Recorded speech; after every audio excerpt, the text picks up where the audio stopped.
जय श्री महाकाल। मैं अवंतिका नगरी उज्जैन महाकाल से आपका अपना ज्योतिष गुरु पंडित लक्ष्मी नारायण पाठक। दर्शकों, आप सबका स्वागत है हमारे लाइव सेशन में। आज हम हिंदू धर्म या यूं कहें सनातन धर्म की धरोहर, जिससे मनुष्य देवत्व प्राप्त करता है यानी पूजनीय होता है, ऐसे 16 संस्कारों की हम आज के प्रोग्राम में चर्चा करेंगे। हिंदू धर्म की सुंदरता देखिए, जन्म से पहले और जन्म के बाद तक 16 प्रकार के संस्कारों में मनुष्य को बांधा है। आकाश गंगा से देव आत्माओं को अपने परिवार में या परिवार के रूप में प्राप्त करने का जो अलौकिक तरीका है, वह 16 संस्कार। आज के आधुनिक युग में तो हम आधे संस्कारों का भी पालन नहीं कर पाते हैं। अगर मनुष्य संपूर्ण 16 संस्कारों का पालन करता है तो ऐसे घरों में देव आत्माओं का जन्म होगा। घर में संस्कृति, परंपरा, संस्कार देव तुल्य रहेंगे। आपका परिवार संसार में सम्मानित और पूजनीय बनेगा। हम धर्मगुरु इसलिए कहलाते हैं क्योंकि हम 16 संस्कारों का पालन करने वाली भारतीय संस्कृति हमारे जीवन में रही है। कौन से हैं वो 16 संस्कार जिनको अभी हम भूल बैठे हैं? आइए 16 संस्कारों पर आज हम विस्तार से चर्चा करते हैं कि हिंदू धर्म में मनुष्यों के पालन करने के लिए कौन से वो 16 संस्कार हैं जिससे एक सभ्य भारत का, सभ्य संस्कृति का निर्माण होता है। 16 संस्कार जो शास्त्रों में दिए हुए हैं। पहला संस्कार गर्भाधान संस्कार, दूसरा है पुंसवन संस्कार, तीसरा है सीमांतोन्नयन संस्कार, जात कर्म संस्कार, नामकरण संस्कार, निष्क्रमण संस्कार, अन्नप्राशन संस्कार, चूड़ा कर्म संस्कार, कर्ण भेदन संस्कार, विद्यारंभ संस्कार, उपनयन संस्कार, वेद आरंभ संस्कार, केशांत संस्कार, समावर्तन संस्कार, विवाह संस्कार और अंत्येष्टि संस्कार। ये 16 प्रकार के संस्कार जो हमें मिले हैं, ये किस उम्र में और कब और किस स्थिति में किए जाते हैं, आइए इनकी सूक्ष्म व्याख्या करते हैं। आप हमारे इस पेज से जुड़िए।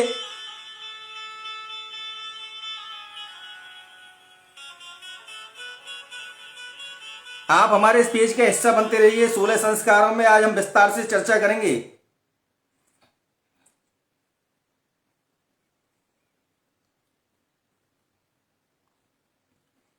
अगर हम इन 16 संस्कारों का पालन कर देते हैं तो निश्चित मानना हमारे परिवार में धर्म संस्कृति की वृद्धि होगी। दर्शकों, 16 संस्कारों को हम विस्तार से चर्चा करते हैं। पहला संस्कार गर्भाधान संस्कार। हिंदू सनातन परंपरा में मनुष्य या पति पत्नी एक दूसरे के वैवाहिक जीवन में जब आते हैं तो उनका सर्वप्रथम पहला उद्देश्य होता है संतान उत्पत्ति करना। लेकिन हिंदू संस्कृति ने श्रेष्ठ संतान प्राप्त हेतु या देवात्मा हमारे घर में जन्म हेतु गर्भाधान संस्कार का निर्धारण किया है। गर्भाधान संस्कार में गर्भ धारण कब किया जाता है, कैसे किया जाता है, इसकी सूक्ष्म व्याख्या दी हुई है। इस संसार के जो युवा जोड़े हैं, जिनकी अभी शादियां हुई हैं, वे अपने बच्चों के लिए पूरे 16 संस्कार का पालन अवश्य कर सकते हैं। जो इस सृष्टि में अभी जो युवा हैं या जिनका जन्म हुआ है या होने वाला है, उनके लिए ये 16 संस्कार बहुत आवश्यक है। पहला संस्कार गर्भाधान संस्कार, यानी गर्भ को धारण करना, ये प्रथम संस्कार में आता है। उत्तम और श्रेष्ठ संतान के लिए, संस्कारी संतान के लिए, स्वस्थ संतान के लिए गर्भाधान संस्कार बेहद आवश्यक होता है।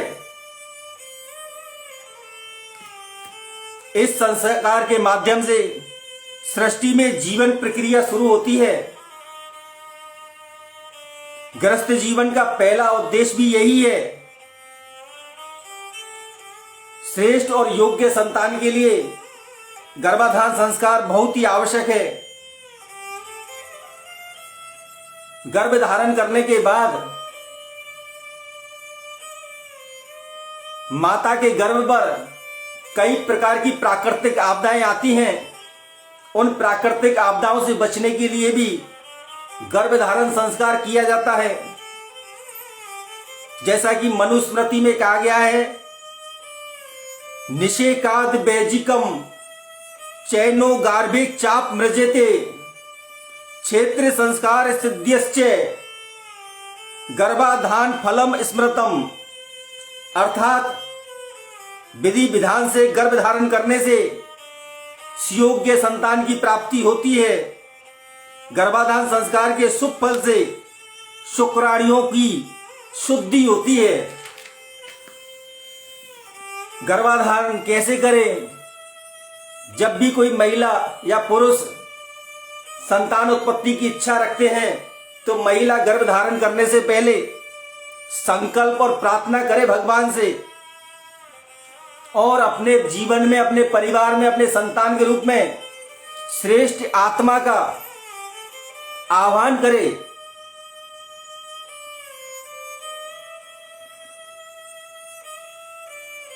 गर्भाधान के समय दंपत्ति की भावना जितनी शुद्ध होगी उतनी ही पवित्र जीवात्मा गर्भ में प्रवेश करेगी।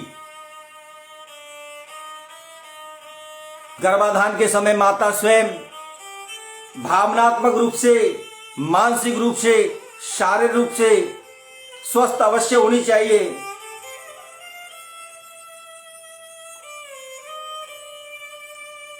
शास्त्रों में संतान प्राप्ति के लिए ऋतुकाल सबसे अच्छा माना गया है। यानी जिस समय स्त्री और पुरुष के लिए, स्त्रियों में ऋतुकाल, ये ऋतुकाल क्या होता है इसको सुनिए आप। स्त्रियों में ऋतुकाल रजो दर्शन के 16 दिन तक होता है। शास्त्रों में इसी समय को समागम हेतु श्रेष्ठ माना है। अष्टमी, चतुर्दशी, पूर्णमासी और अमावस्या तिथि को समागम बिल्कुल भी ना करें। रजो दर्शन के 5वें, 6ठे, 7वें, 8वें, 9वें, 10वें, 12वें, 14वें, 15वें और 16वें दिन गर्भाधान संस्कार करना चाहिए। महिलाओं को चाहिए कि ऋतु दर्शन के बाद या ऋतु स्नान के बाद अपने आदर्श रूप का दर्शन करना चाहिए। इसका मतलब है कि स्त्री जैसी कल्पना करेगी, जैसी मनोचित्र अपने मस्तक में अंकित करेगी, ऐसी ही संतान उसे प्राप्त होगी। शास्त्रों में तीसरे पहर में ही पति पत्नी को समागम करना चाहिए। मलिन अवस्था, मासिक धर्म, ब्रह्म मुहूर्त और दिन के समय या संध्या के समय कभी भी समागम नहीं करना चाहिए। इसके साथ यदि मन में कोई चिंता हो, भय हो, क्रोध हो, मनोविकार हो तो गर्भ धारण नहीं करना चाहिए। देखो दर्शकों, कितनी सुंदर व्याख्या है हमारे सनातन धर्म में कि हम सृष्टि संचालन में संतान उत्पत्ति जो करते हैं, वो श्रेष्ठ संतान हम कैसे प्राप्त करें, उसकी सूक्ष्म व्याख्या दी हुई है।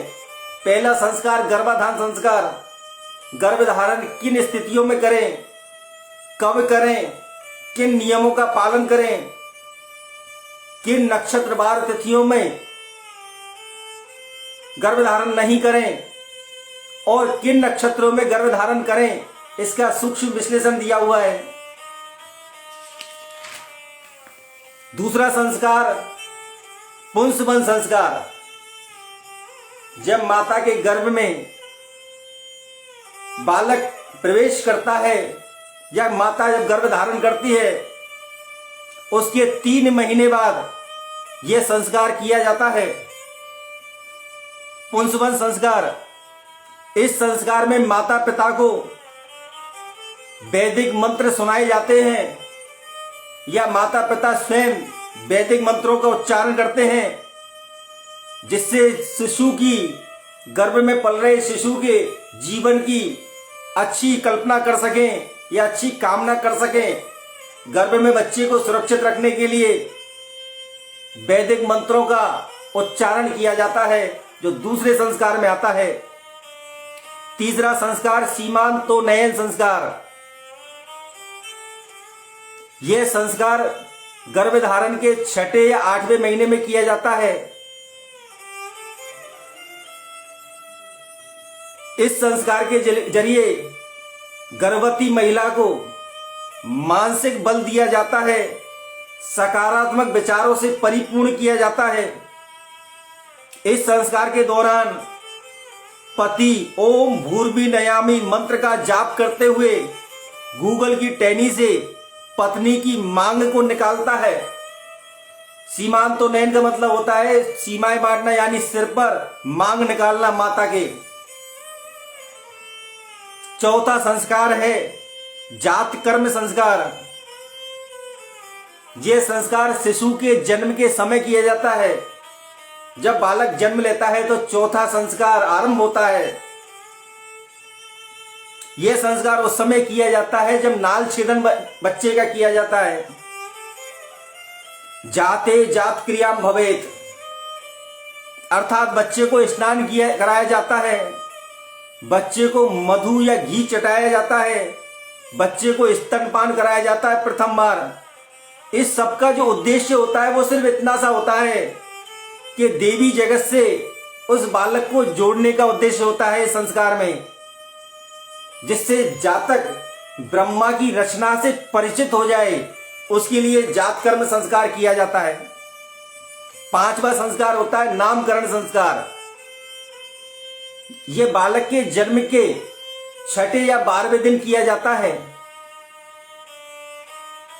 नामकरण के समय शुभ दिन, शुभ नक्षत्र, शुभ वार देखे जाते हैं। सोमवार, गुरुवार, शुक्रवार नामकरण के लिए श्रेष्ठ माने गए हैं। अमावस्या, चतुर्थी और अष्टमी तिथि को नामकरण नहीं किया जाता है। नामकरण जन्म स्थान, काल, वातावरण और नक्षत्र देख के किया जाता है।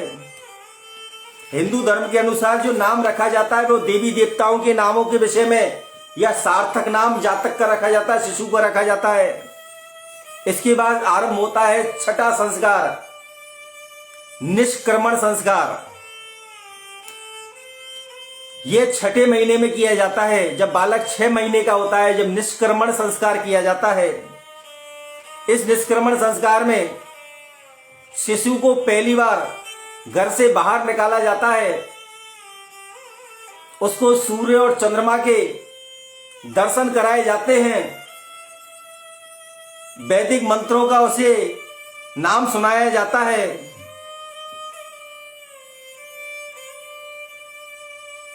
इस समय अवधि में चंद्रमा की शीतलता और सूर्य की किरणों से व्यक्ति को परिचित कराया जाता है और शिशु को परिचित कराया जाता है। चंद्रमा की शीतलता और सूर्य का तेज दोनों बच्चे के जीवन में प्रवेश करे तो निष्क्रमण संस्कार छठे महीने में किया जाता है, जब बालक 6 महीने का होता है या चौथे महीने का होता है। उसे देवी देवताओं का आशीर्वाद दिलाया जाता है, कुल देवी देवताओं का इस समय। इसके बाद आरंभ होता है 7वां संस्कार, अन्नप्राशन संस्कार। यह छठे या 7वें महीने में, जब शिशु 6 या 7 महीने का होता है, तब यह किया जाता है। इसमें पहली बार पाचन शक्ति का विकास होता है। उस समय अन्नप्राशन यानी अन्न बच्चे को खिलाया जाता है। इसको अन्नप्राशन संस्कार कहते हैं। देखो कितनी सुंदर रचना है भारतीय संस्कृति की, सनातन संस्कृति की। 16 संस्कार, कब क्या करना चाहिए, इसका कैसे पालन करें, यह विधि विधान से दिया हुआ है। इसके बाद आरंभ होता है 8वां संस्कार, चूड़ा कर्म संस्कार। हिंदू धर्म में यह बहुत ही महत्वपूर्ण है। इसको मुंडन संस्कार भी कहते हैं। इस संस्कार में पहली बार बच्चे के केश यानी बाल उतारे जाते हैं। यह संस्कार जन्म के प्रथम साल के अंत में या तीसरे साल या 5वें साल या 7वें वर्ष में किया जाता है। शास्त्रों के अनुसार दर्शकों, शिशु जब गर्भ से जन्म लेता है और गर्भ के समय जो केश आते हैं, बाल आते हैं, वे बड़े ही अपवित्र माने गए हैं। अतः उनको उतारकर आवश्यक होता है उन केशों को उतारना। इसको चूड़ा कर्म संस्कार बोला जाता है शास्त्रों में। इसमें बच्चे के केशों को उतारकर गंगा जल से सिर को धुलाकर और हल्दी लगाने का विधान है, जिसको हम चूड़ा कर्म संस्कार या मुंडन संस्कार भी बोलते हैं। इसके बाद 9वां संस्कार आरंभ होता है।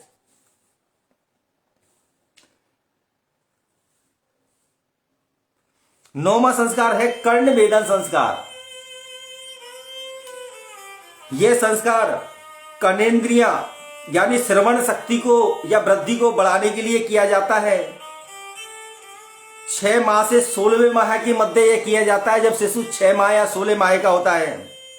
इस संस्कार में स्त्री और पुरुष दोनों के लिए, स्त्रियों में स्त्रीत्व प्राप्त करने के लिए, पुरुषों में पुरुषत्व प्राप्त करने के लिए कर्ण वेदन किया जाता है, जिससे सूर्य की किरण हमारे कानों से होते हुए हमारे मस्तक और हृदय और शरीर में प्रवेश कर पाए।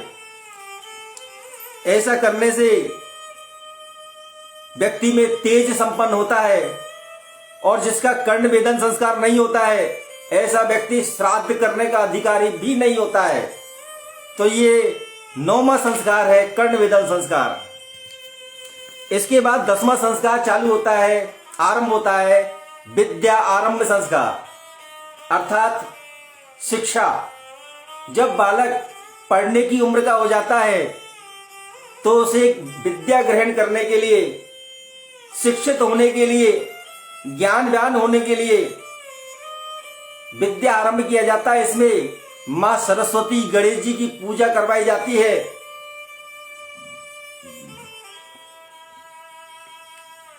कलम का, किताब का, पेन का इसमें पूजन कराया जाता है। इसके बाद एकादश संस्कार है उपनयन संस्कार, 11वां संस्कार। इसको यज्ञोपवित्र संस्कार भी कहते हैं, जनेऊ संस्कार। इस संस्कार में बच्चों को गुरु के पास ले जाकर उसे शास्त्रों के पास लाया जाता है। यानी उपनयन संस्कार के बाद ही शास्त्र अध्ययन करने का अधिकार प्राप्त होता है। इस संस्कार के बाद ही वेद अध्ययन, गायत्री मंत्र और स्रोत स्मार्थ जैसी कर्म करने का अधिकारी बनता है। इस संस्कार में यज्ञोपवित्र पहनाया जाता है। जनेऊ में 3 सूत्र होते हैं, जो 3 देव ब्रह्मा, विष्णु, महेश के कारक माने जाते हैं। शास्त्रों में ब्राह्मण 8वें वर्ष में, क्षत्रिय 11वें वर्ष में और वैश्य 12वें वर्ष में यज्ञोपवित्र धारण करने का समय अवधि बताई गई है। उपनयन संस्कार के बाद यानी जनेऊ संस्कार के बाद 96,000 वैदिक मंत्रों को पढ़ाने और पढ़ने का अधिकार व्यक्ति को प्राप्त हो जाता है। आइए बात करते हैं 12वां संस्कार, वेद आरंभ संस्कार। यह संस्कार ज्ञानोपर्जन से जुड़ा हुआ संस्कार है। इसमें विद्यारंभ भी इसको कहा जाता है। वेद आरंभ से पहले आचार्य अपने शिष्यों को ब्रह्मचार्यता का पालन करना सिखाते हैं। इस संस्कार को वेदों में अन्य ग्रंथों का अध्ययन करने का अधिकार व्यक्ति को मिलता है। इसके बाद आता है 13वां संस्कार, केशांत संस्कार। हिंदू धर्म में केशांत संस्कार वेदारंभ संस्कार के बाद किया जाता है। जब गुरुकुल में जातकीय बच्चे की शिक्षा पूरी हो जाती थी तो उसकी शिष्य की दाढ़ी और मूछें कटवाकर और उसके सिर के बाल उतारकर इस संसार में गृहस्थ जीवन की जिम्मेदारी उठाने योग्य उसको बनाया जाता है। कितनी सुंदर संरचना है 16 संस्कारों की। मनुष्य जन्म के बाद देवतुल्य कैसे बनता है इन 16 संस्कारों से, इसकी व्याख्या दी हुई है। गृहस्थ जीवन के विषय में इस संस्कार में बताया जाता है। इसके बाद आता है समावर्तन संस्कार। यह संस्कार गुरुकुल की विदाई से पहले किया जाता है, यानी शिक्षा पूर्ण होने के बाद और विदाई के समय किया जाता है। इस संस्कार में मनुष्य को दाम्पत्य जीवन, पारिवारिक जीवन का निर्वाह कैसे करना चाहिए यह गुरु बताता है। इसके बाद 15वां संस्कार शुरू होता है, विवाह संस्कार। मनुष्य का जन्म के बाद 14 संस्कारों का पालन करने के बाद जब वो गृहस्थ जीवन तक आता है तो कितनी सुंदर रचना होगी, आप कल्पना कीजिए। ऐसा व्यक्ति संस्कारों से युक्त, धर्म का पालन करने वाला, ज्ञानी, विज्ञानी, अध्यात्म रूपी, और जब वो वैवाहिक बंधन में बंधने के लिए आता है तो 15वां संस्कार यह दिया जाता है, विवाह आश्रम। 15वां आश्रम है विवाह। यह आश्रम गृहस्थ आश्रम के रूप में माना जाता है। दो आत्माओं का पवित्र मिलन वैदिक मंत्रों के साथ संस्कार पूर्वक किया जाता है। इसके बाद 16वां संस्कार और आखिरी जो संस्कार है वह है अंत्येष्टि संस्कार, यानी मृत्यु के बाद किए जाने वाला संस्कार। देखो 16 संस्कारों की सबसे सुंदर संरचना देखिए। जीवात्मा का गर्भ से पहले आने से पहले संस्कार आरंभ होता है और संपूर्ण जीवन में अंतिम संस्कार अंत्येष्टि यानी मरने के बाद ऐसे व्यक्ति की आत्मा की शुद्धि के लिए, उसकी मुक्ति के लिए जो विधान किया जाता है वह अंत्येष्टि संस्कार किया जाता है। इसमें परिवार के मित्र सभी शामिल होते हैं। इस संस्कार में मृतक शरीर को विधि विधान से नहलाया जाता है, उसका अभिषेक किया जाता है और नए वस्त्र धारण कराए जाते हैं जीवात्मा के शरीर को, मृत शरीर को। मृतक शरीर को अग्नि यानी अग्नि की चिता में यानी उसे मुखाग्नि दी जाती है। अग्नि में जलने के बाद उसकी अस्थियों को एकत्रित किया जाता है और गंगा जी में प्रवाहित किया जाता है। पिंडदान, तर्पण आदि किए जाते हैं और उस आत्मा की शांति के लिए अंतिम संस्कार होता है। दर्शकों, कितनी सुंदर संरचना है 16 संस्कारों की। हम इन संस्कारों में आधे से कम का भी पालन नहीं कर पाते हैं। अगर हम 16 संस्कारों का पालन कर लें तो आकाश गंगा में व्याप्त ये देव हमारे परिवार के हिस्से होंगे। पवित्र जीवात्माएं हमारे जीवन में प्रवेश करेंगी। वो इस संसार का शुद्ध निर्माण करेंगे। ऐसे सुंदर संतान की प्राप्ति, देवतुल्य समाज और एक अच्छे भारत के निर्माण के लिए मैं उन सनातनियों को आग्रह करूंगा कि हमारी वैदिक पद्धति में व्याप्त इन 16 संस्कारों का नियम पूर्वक पालन अवश्य करें। दर्शकों, 5 बज चुके हैं प्रातः के। बाबा महाकाल की आरती का समय हो चुका है। हम अब आपसे विदा लेने चाहेंगे। अवंतिका नगरी उज्जैन महाकाल, आज शनिवार, पूर्णमासी तिथि चतुर्दशी और पूर्णमासी दोनों तिथि आज रहेंगी। रोहिणी नक्षत्र जिसमें आपको 16 संस्कार रूपी ये शास्त्रों द्वारा आपको बताए गए हैं। मैं उन नव युवकों से प्रार्थना करना चाहूंगा, इस सृष्टि के संचालन में इन नियमों को अवश्य पालन करें। इसी के साथ मुझे आज्ञा दीजिए, बाबा महाकाल के दर्शन करने जाते हैं। शिप्रा नदी पे 4 बजे स्नान हो चुके हैं हमारे, आपसे संस्कार रूपी वार्ता भी हो चुकी है। अब बाबा महाकाल की शरण में चलते हैं। बाबा महाकाल आप सब पर कृपा बरसाए रहे, इसी उम्मीद के साथ मैं आपका अपना ज्योतिष गुरु पंडित लक्ष्मी नारायण पाठक। जय श्री महाकाल, जय श्री महाकाल।